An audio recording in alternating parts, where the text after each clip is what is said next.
मेरा नाम हरिश्चंद्र है।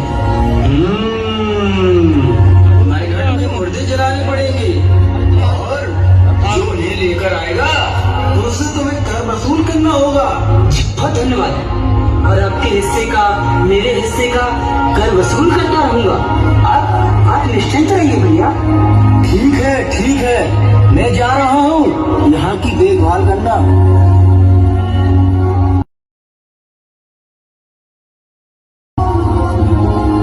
प्रणाम गुरुदेव।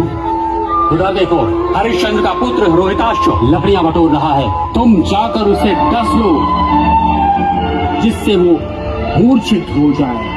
आपकी आज्ञा का पालन मैं जरूर करूंगा।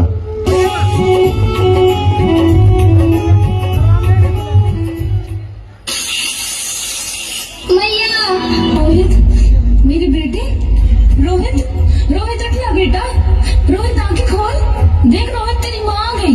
रोहित मेरा बेटा।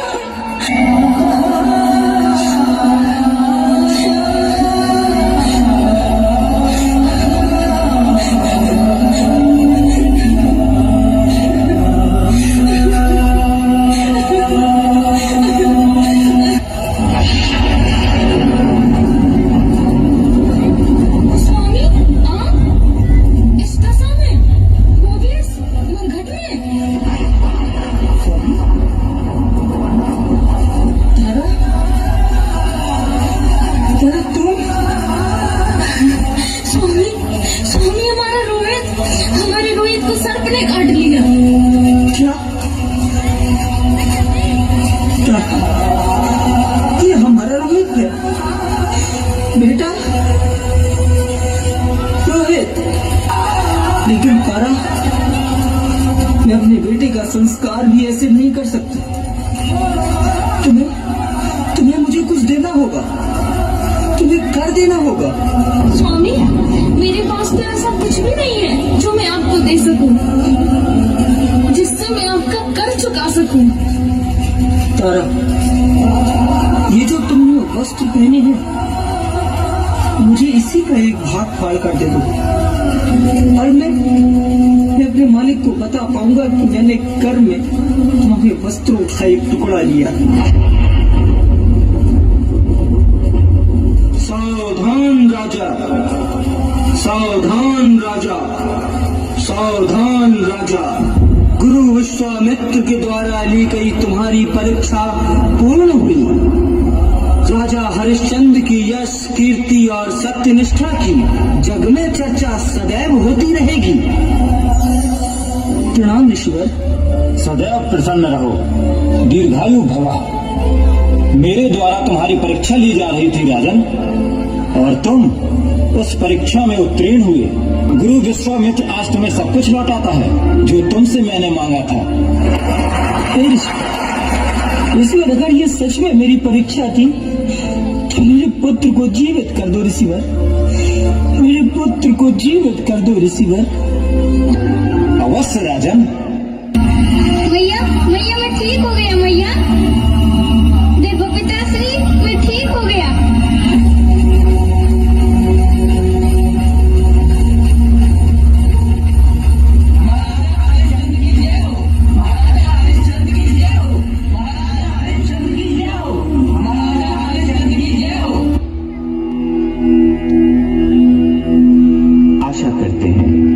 प्राचीन कथा से आपने जीवन का सार समझ लिया होगा कि जीवन में आपकी ईमानदारी तभी साबित होती है जब आपके पास बेईमान होने के उचित अवसर हों।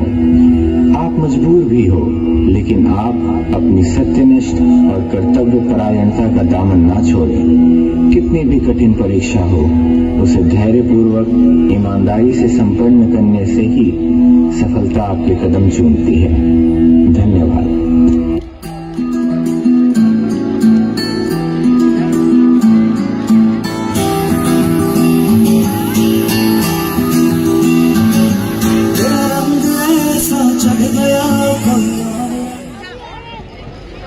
जोरदार तालियां बजाएं।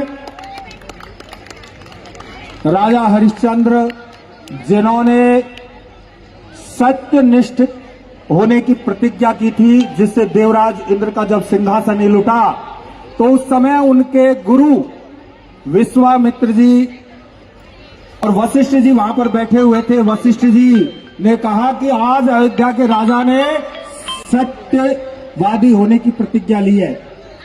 विश्वामित्र जी ने जब परीक्षा ली और आपको पता है कि उनका सब कुछ छिन गया, लेकिन उन्होंने अपनी जो प्रतिज्ञा है, जो सत्यनिष्ठ होने की जो उनकी प्रतिज्ञा थी, उस प्रतिज्ञा को तोड़ा नहीं और राज चला गया।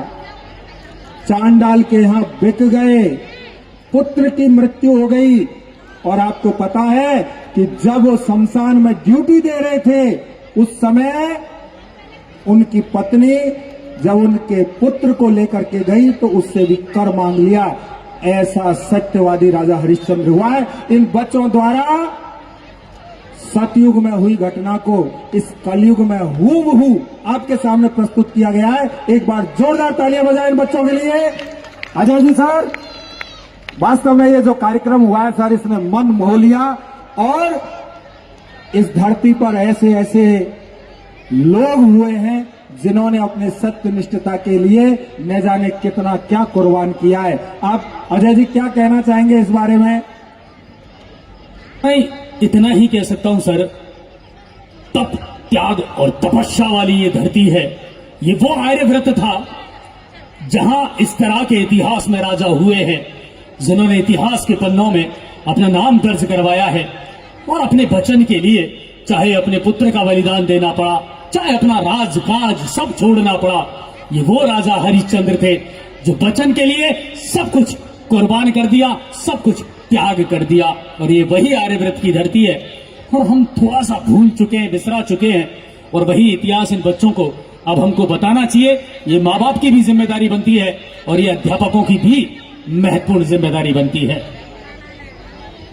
ये जिम्मेदारी बनती है कि जो वचन हम एक बार दे दें, क्योंकि यूं कहते हैं कि एक बार जो वचन दे दिया फिर उससे बदलना नहीं चाहिए। लेकिन आजकल तो ये है, यूं कहते हैं साहब, मर्द की जबान और गाड़ी का पहिया फिरने को ही होता है। लोग कह कह के बदल देते हैं, लेकिन जो एक बार कह दिया उस पर जब चलते हैं तभी जाकर के इतिहास के स्वर्णिम अक्षरों में नाम लिखा जाता है। जिस प्रकार से राजा हरिश्चंद्र को सतयुग में हुए और आज भी उनको याद किया जाता है, ऐसे हमें भी अपने संस्कार अपने बच्चों में डालने चाहिए। एक बार जोरदार तालियां बजाएं। और आगे ये कुछ महानुभाव अभी जा रहे हैं। आप सभी से आग्रह है कि अभी कार्यक्रम बहुत शेष है, बहुत अच्छे अच्छे कार्यक्रम है। कल कुछ लोग चले गए और कुछ बच गए। जिन्होंने लास्ट तक कार्यक्रम देखा वो ये कहते जा रहे थे कि जो चले गए उन्होंने बहुत कुछ खोया है। ऐसे ऐसे कार्यक्रम अभी आपके सामने प्रस्तुत होने वाले हैं। तो मैं चाहूंगा, क्योंकि अब घर जाकर सोना ही तो है, तो मैं चाहूंगा कि कुछ समय आप और दें और इन बच्चों द्वारा जो दिन रात मेहनत करके और यहाँ कार्यक्रम प्रस्तुत किए जा रहे हैं उनका आनंद लें। धन्यवाद।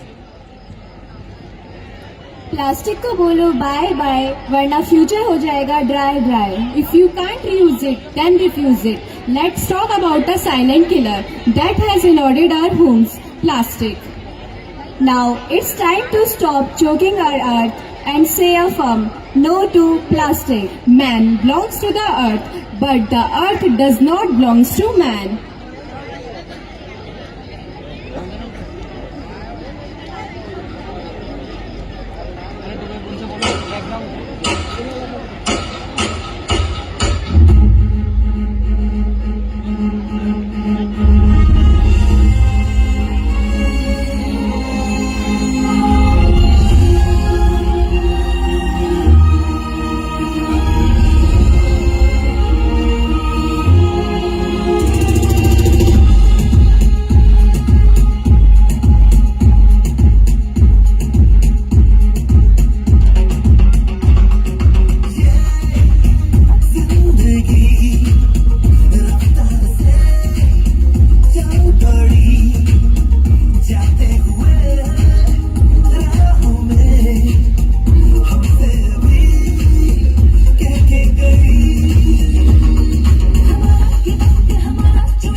शेर आ गया भाई, सावधान हो जाओ।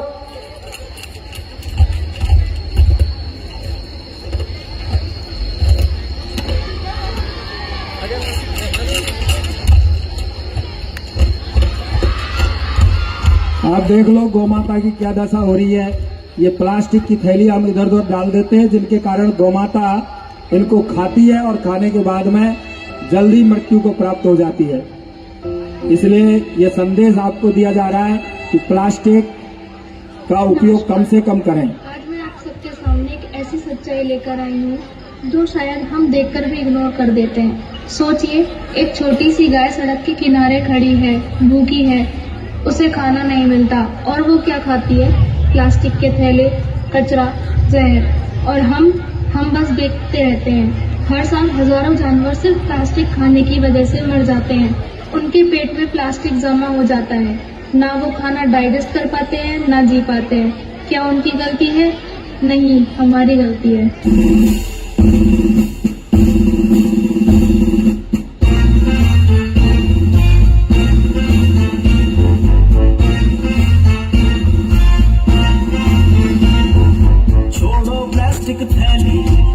सबने अब ठानी, अपना लो कपड़े की कोई थैली नहीं पुरानी। ये सोच सयानी, ये सोच सयानी।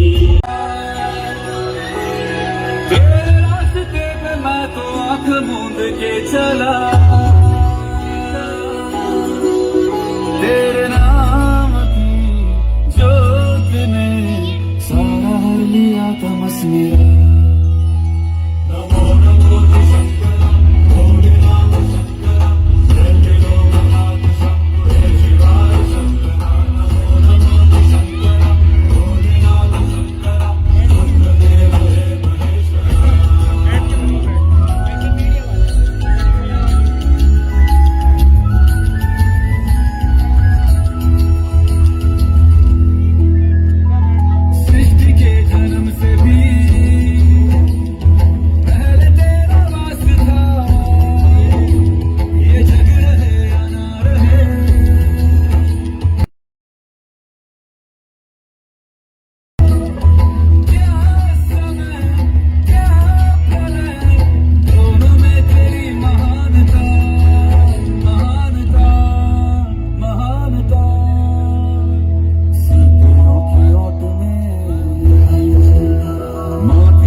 तेरे सामने है झुका, मेरे सर पे हाथ रख तेरा।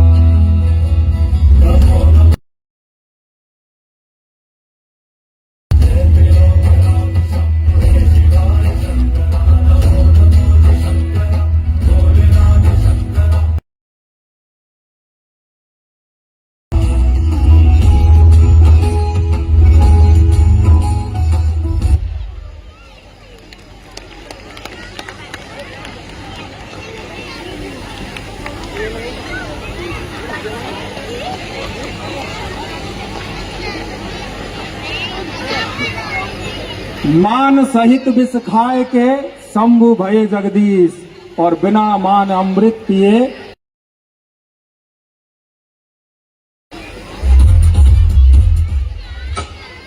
कौन सा?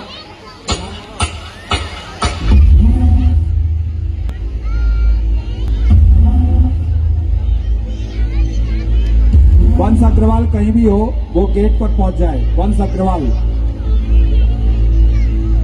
आग बहे तेरी रग में,